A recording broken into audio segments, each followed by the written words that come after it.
Assalamualaikum warahmatullahi wabarakatuh. Kembali lagi bersama saya Laode Ikhwanul Uzlah. Nah, pada video ini saya akan memaparkan dengan sangat singkat dan sederhana mungkin mengenai implementasi kelas diagram, yang dimana akan kita kaitkan dengan materi Python Inheritance atau pewarisan. Nah, pewarisan itu apa? Pewarisan adalah konsep di mana sebuah kelas atau objek mewariskan sifat dan perilaku kepada kelas lainnya. Nah, untuk mempermudah pemahaman kita, mari langsung saja kita mulai untuk mengimplementasikan sebuah contoh kasus sederhana yang akan kita selesaikan dengan menggunakan konsep pewarisan. Nah, bisa kita lihat pada contoh kasus ini, terdapat 3 buah kelas, yakni orang, mahasiswa, dan pekerja. Nah, hubungan pewarisan antar ketiga kelas ini adalah kelas mahasiswa itu sebenarnya juga adalah kelas orang yang memiliki atribut dan metode yang sama. Namun, kelas mahasiswa memiliki sebuah atribut tambahan yang tidak dimiliki di kelas orang. Begitu pula kelas pekerja. Kelas pekerja sama halnya dengan kelas mahasiswa, yang dimana juga sebenarnya merupakan kelas orang yang memiliki atribut dan metode yang sama. Namun, kelas pekerja memiliki sebuah atribut tambahan yang tidak dimiliki di kelas orang. Nah, setelah kita mengetahui hubungan pewarisan antar ketiga kelas ini, maka bisa kita simpulkan bahwa kelas mahasiswa dan kelas pekerja merupakan kelas turunan dari kelas orang, dan kelas orang ini bertindak sebagai kelas induknya. Oke, saya kira seperti itu. Mungkin bisa kita langsung implementasikan dengan menggunakan codingan Python kita yang akan kita sesuaikan dengan kelas diagram ini. Nah, pertama-tama kita buat kelas orang. Oke, setelah itu kita buat atributnya. Seperti def init, nah kemudian self, atribut nama dan atribut asal. Oke, setelah itu self dot nama sama dengan nama, dan di bawahnya berarti self dot asal. Oke, setelah kita membuat atributnya, sekarang kita buat metodenya. Yang def memperkenalkan diri. Oke, jangan lupa self. Nah, di sini misalnya print format string nama self dot nama. Kemudian di sini kita copy saja. Kemudian kita ganti dengan asal.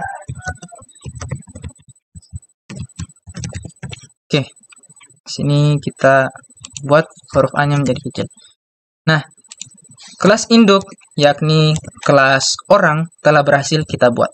Sekarang kita buat kelas turunannya, yakni mahasiswa dan pekerja, yang dimana atributnya dan metodenya akan mengambil dari kelas orang, dan masing-masing kelas turunan ini memiliki sebuah atribut tambahan. Oke. Nah, kemudian untuk parameternya kita ambil dari kelas induknya, berarti orang. Dan kita buat, kita copy saja biar nggak kelamaan. Nah, self nama asal dengan atribut tambahannya adalah universitas. Oke, universitas. Kemudian di sini, nah, untuk self, nama, dan asal parameter dari kelas orang. Nah, kelas mahasiswa ini merupakan turunan dari kelas orang, yang dimana turunan itu pasti akan mengambil atribut dan metode yang sama dari kelas induknya. Nah, maka untuk mengambil atribut yang sama, kita gunakan fungsi super. Super. Oke, seperti ini. Jadi dia ini akan mengambil atribut nama dan asal dari kelas induknya. Oke, super ini. Ma dan asal. Oke, sementara untuk universitas itu merupakan atribut khusus atau atribut tambahan dari kelas ini sendiri. Di universitas.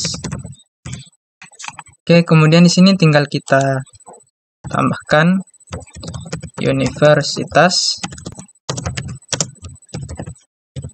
self dot universitas. Oke, seperti ini. Sekarang kita buat kelas pekerja. tinggal kita copy saja seperti ini biar nggak kelamaan. Nah, dan tinggal kita ganti mahasiswa menjadi pekerja. Nah, untuk induknya masih sama, yakni orang, karena kelas mahasiswa dan pekerja merupakan kelas turunan dari kelas orang. Kemudian ini universitas, berarti dia atributnya adalah tempat kerja. Tinggal kita ganti saja tempat kerja. Oke, seperti ini. Nah, sini. Oke, seperti ini. Nah, seperti inilah kita telah berhasil membuat kelas berdasarkan kelas diagram ini. Yakni ada kelas induknya, yakni kelas orang. Kemudian dengan dua kelas turunannya, yakni kelas mahasiswa dan kelas pekerja. Oke, setelah itu sekarang mungkin bisa kita buatkan objek untuk mengakses ketiga kelas ini. Dan nantinya kita akan menampilkan hasilnya. Oke, misalnya objek pertama adalah orang 1. Kita ambil dari kelas orang. Nah, kita isikan parameter namanya. Misalnya nama saya.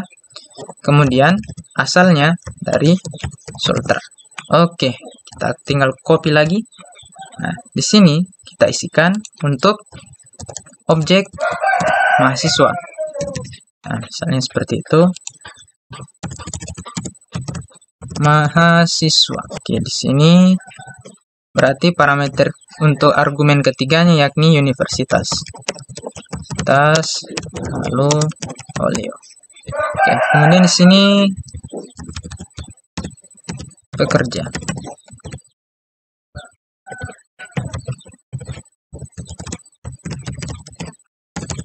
Kita ambil dari kelas pekerja.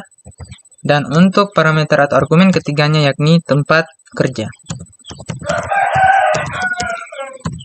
Oke, sekarang ketiga objek ini telah berhasil kita hubungkan dengan masing-masing kelas yang kita telah buat tadi. Nah, mungkin untuk kita melihat hasilnya bisa kita panggil metodenya yakni memperkenalkan diri. Berarti orang 1 dot memperkenalkan diri. Seperti ini. Kita jalankan dan lihat hasilnya. Ya, benar. Ini ya, nama Uzlah asal Sultra. Nah, ini objek orang 1 yang mengambil dari kelas induk orang. Nah, bagaimana sekarang? Coba kita tes yang objek MHS1 atau mahasiswa 1.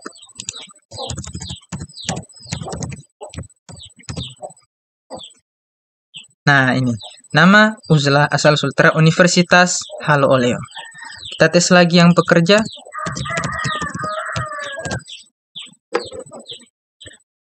Nah, nama Uzlah asal Sultra, tempat kerja Once.tech.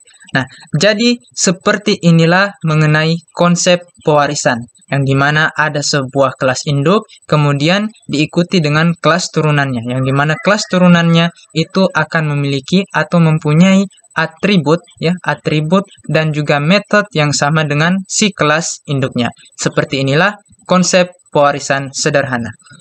Baik, mungkin itu saja dari saya. Semoga implementasi pewarisan yang sangat sederhana dari saya ini dapat bermanfaat dengan baik, dan saya mohon maaf apabila selama pemaparan saya terdapat kesalahan, baik itu dari perkataan maupun implementasi codingan saya. Terima kasih. Wassalamualaikum warahmatullahi wabarakatuh.